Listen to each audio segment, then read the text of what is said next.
What's up? This is Dharius Daniels, and this is part 3 of 4 things I would tell my sons about women. And in this video, I'm going to share number 3, which is simply, she'll only submit if she feels safe. Listen, this statement, I know, has a little bit of controversy in it, but again, this is just something I would tell my sons. And I would tell my sons this, not just based on my experience in my own life and in my own marriage, but I'll tell my sons this based on my experience as a spiritual leader who has spent the majority of his life serving other people. Some people in the clothing business, some people in the numbers business, some people in the food business. I've been in the people business my entire life. I've actually been married the majority of my life. And so because of my experience in those areas, I think this subject is one that I understand is controversial, but at the same time, is super consequential. And I'm gonna be very clear here. I believe in the biblical concept of submission. I do. I understand that this concept has been abused. I understand that people confuse submission with like subjugation. I understand that people have exploited this, but I don't believe you abandon something that's right just because people have handled it in a way that's wrong. I don't believe you fix wrong teaching with non-teaching. You fix wrong teaching with right teaching. And when I look over like my 20-something years of marriage, there's just no way it would have worked without this concept of submission. There are times, I even think about when my wife and I were first dating.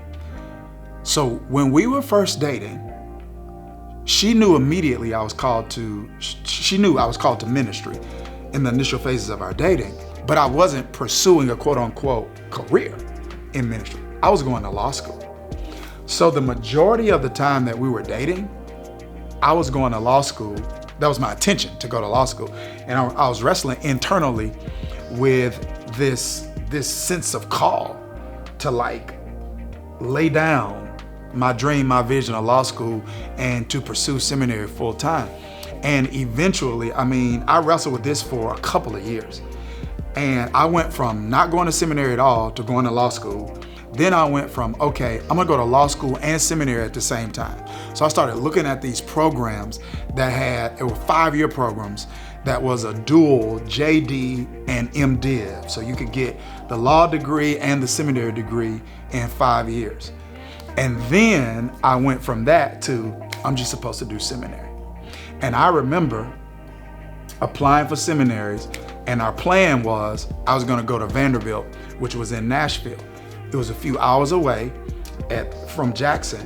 My wife's job, she graduated college before I did, so she was already working. So her job would have transferred her to Nashville, and she was gonna be the breadwinner while I went through seminary, and we would see what God had for us after my time in seminary. But here's what happened. By the time I finally laid down my law school plans and applied to seminary, it was like in the spring of my senior year of college. So it's probably, well, not spring, late winter. So it's probably February, and I'm graduating in May, and I'm just now applying to seminaries. So by the time I started getting acceptance letters and things of that nature, a lot of the scholarship money had been given out. So I got a letter from Vanderbilt, and it was like, yo, I got in, but because most of the money had been given away, they could only give me a 75% scholarship. So watch this. 7 days later, I checked my mailbox, I hear back from Princeton. I was able to go to Princeton for free. So now we go from these plans we have, from living in Nashville for a minute, going to Vanderbilt, to now I'm going to a completely different part of the country. A part of the country neither one of us ever had plans on going to, but I'm chasing a dream that's in my heart from God. So Imagine us trying to make that transition without submission. Now, I'm not saying that there aren't times where you got to compromise. But I am saying that the word submission simply means it's a synthesis of two words: submission. It means to get under the mission, right? And so that's literally what it means. It means there's a mission God gives, and you got to get under that mission. So I'm practicing submission by saying, God, I really want to go to law school, but you calling me to go to seminary. I'm gonna get underneath that. And so now she's in a situation where she's saying, I really want to be in Nashville. It's closer to my family. My job's going to transfer me here. But I'm connected to this man that you're calling to New Jersey. So I got to get under that. And so we had these plans for Nashville. She was willing to yield those plans. We end up moving to Princeton. I go to Princeton Seminary. We start the church. The rest is history. Without submission, I would have been in a position where I would have had to choose between pleasing God or feeling like I was having to please a spouse. And I know some of you feel like, somebody might be watching this, you feel like, man, I don't think I would ever be in that kind of position. Well, this is why I would tell my sons, she won't submit unless she feels safe, because there can be times where you're in those positions. There are gonna be times, like, I didn't want to go to New Jersey, and my wife didn't want to go to New Jersey. We weren't like super excited saying, we're about to go to New Jersey. We had nothing against New Jersey, but we had been in Mississippi our entire life, and neither one of us wanted to be that far away from our family.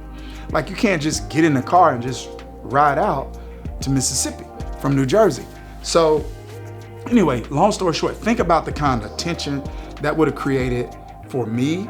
Think about the kind of tension that would have created in our marriage.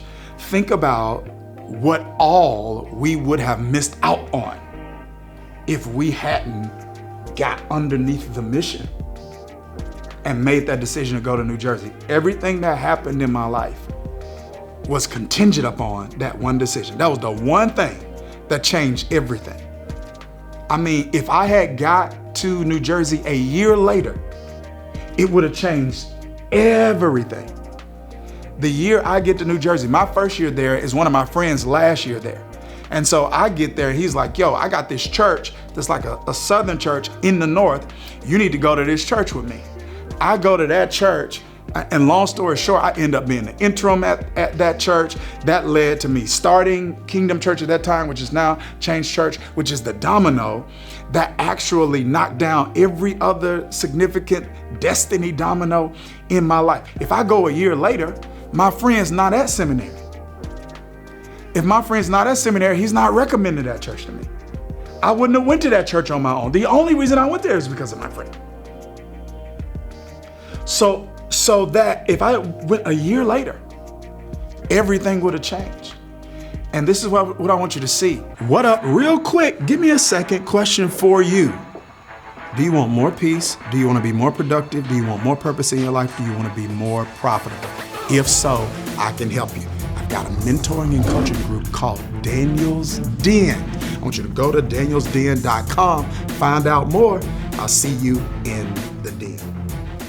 Because some people might hear what I'm saying, and you're like, PD, it sounds like it's all about you. No, I'm saying everything that God has done in my life and in the life of my wife and in the life of my family was impacted by that decision. And I believe in equality. I mean, my wife is like, she's incredible. She's entrepreneurial, you name it. Yet at the same time, even in a cockpit, somebody got to land the plane. Two pilots not landing the plane.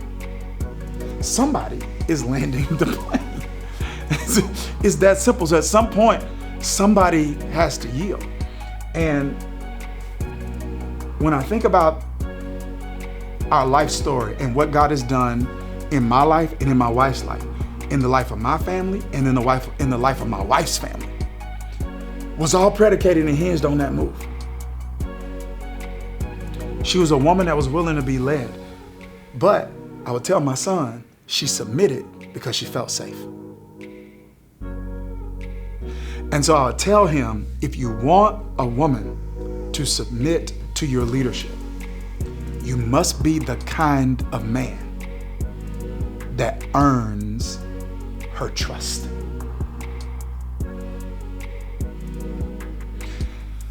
I would tell him that it's almost unwise for somebody to submit to someone who's unsafe.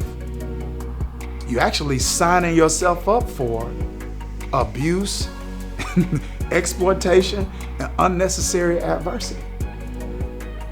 But if you are able and willing to become a man that keep your word, if you're able and willing to become a man who will, watch this, I think my wife, one of the reasons she felt safe is because I didn't put her first. It's because I put God first.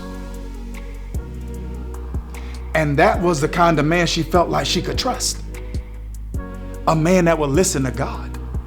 Because if I would listen to God regarding my career, it means I would listen to God when it came to how to treat her. It means that I would listen to God when it came to how to manage her heart. That I would listen to God when it comes to how to honor her as a weaker vessel. I would listen to God when weaker, not in the sense that less strength, but more fragile, more emotionally fragile. Like not demonizing that, but understanding I've been given stewardship over that. So I would tell my son that, hey, she won't submit unless she feels safe. So you've got to become the kind of man that's a man of your word. That is a man that has demonstrated a degree and a dimension of responsibility. That a man who is not confused and unclear about the direction of his life. And a man who is willing to put in the kind of work to developing the kind of skills so that she believes enough in you that even if she don't believe in the dream, she believes in you enough to get on board with the dream because she knows you're the kind of man that is willing to put in the kind of work to bring a dream to pass. So I would tell my son, she will not submit unless she feels safe. And it's your responsibility not to make her feel safe, because you really can't do that. But it's your responsibility to be a man who is safe. If you do that, most times she'll submit. I got to do another video on the most times.